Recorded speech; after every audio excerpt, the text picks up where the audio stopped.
করা হয়েছিল, সেই পাবলিক ইন্টারেস্ট লিটিগেশনের মেন উদ্দেশ্য ছিল যে এই যে গোটা পশ্চিমবঙ্গ জুড়ে ডিম ছোঁড়া হচ্ছে, ডিম ছুঁড়ে মানুষের মর্যাদাকে নষ্ট করা হচ্ছে এবং পুলিশের সামনে হচ্ছে। তারপর পুলিশ মব লিঞ্চিং এর মুখে ফেলে দিচ্ছে। পুলিশ রাত্রিবেলায় ঢুকে হ্যান্ডকাপ পরাচ্ছে। পুলিশ কোমরে দড়ি বেঁধে সব জায়গায় ঘোরাচ্ছে, গোটা গ্রাম ঘোরাচ্ছে এবং বিজেপির লোকেরা যে ইনসিস্ট করছে যাতে তাদের ডিম ছড়ে মারপিট করে। অগ্নিমিত্রা পাল আসানসোলে বসে বলেছে যে এদেরকে একমাত্র ওষুধ হচ্ছে ডিম ছোড়া। দীপাঞ্জন চক্রবর্তী উত্তরপাড়ার এমএলএ বুলডোজার নিয়ে নিয়ে যে বাড়ি ভাঙছে, তার উপস্থিতিতে অর্ণব বলে একজন কাউন্সিলর আছে উত্তরপাড়ার, তার বউকে, প্রেগনেন্ট ওয়াইফ, তাকে বিজেপির লোকেরা পেটে লাথি মেরেছে। কমপ্লেন করা হয়েছে, কোনো পদক্ষেপ নেয়নি। এসব সব মিলিয়ে একটা পিআইএল ছিল, অনেকগুলো রেপ হয়েছে। এই যে হ্যান্ডকাপিং ব্যাডিং লক, সুপ্রিম কোর্ট 1980 সালে বলে দিয়েছে। কোমরে দড়ি দিয়ে ঘোরানো আইন বিরুদ্ধে ডিকে বাসুর জাজমেন্টে বলেছে। বুলডোজার জাস্টিস দিয়ে justice Chandrachud, chief justice Chandrachud তার সমালোচনা করেছে, আনকনস্টিটিউশনাল করেছে। এবং পশ্চিমবাংলায় যে ল অ্যান্ড অর্ডার একদম নেমে গেছে, ল অ্যান্ড অর্ডার বলে কিছু নেই, সেটাই কোর্টের কাছে আজকে প্রতিষ্ঠা করা হয়েছে। আর ওদের অ্যাডিশনাল অ্যাডভোকেট জেনারেল দাঁড়িয়েছিল, বলেছে যে আমরা সব পদক্ষেপ নিচ্ছি। কোর্ট জিজ্ঞেস করে তোমরা কি পদক্ষেপ নিয়েছো এতগুলো ঘটনা, যা যা সব বলা আছে পিটিশনের সাপ্লিমেন্টারি এফিডেভিটে, সব যা যা বলা আছে, আপনাদের দরকার হলে সফট কপি কারোর কাছে দিয়ে দেবে, কোন কোন ঘটনা কোথায় কোথায় হয়েছে। কোর্ট মামলা শুনে কোর্টের অবজারভেশন হচ্ছে এটা একটা ল অ্যান্ড অর্ডারের সিরিয়াস কোশ্চেন উঠে গেছে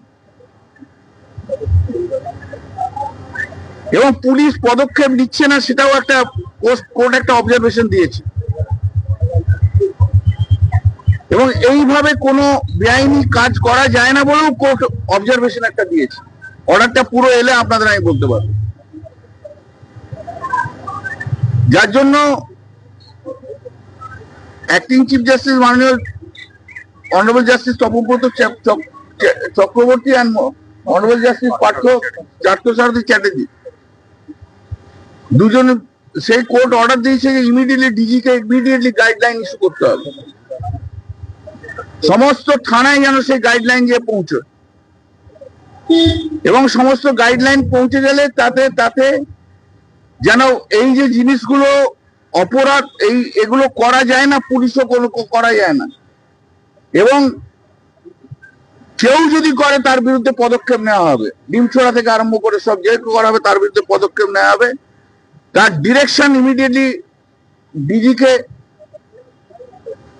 দিতে বলেছি, গাইডলাইন তৈরি করে,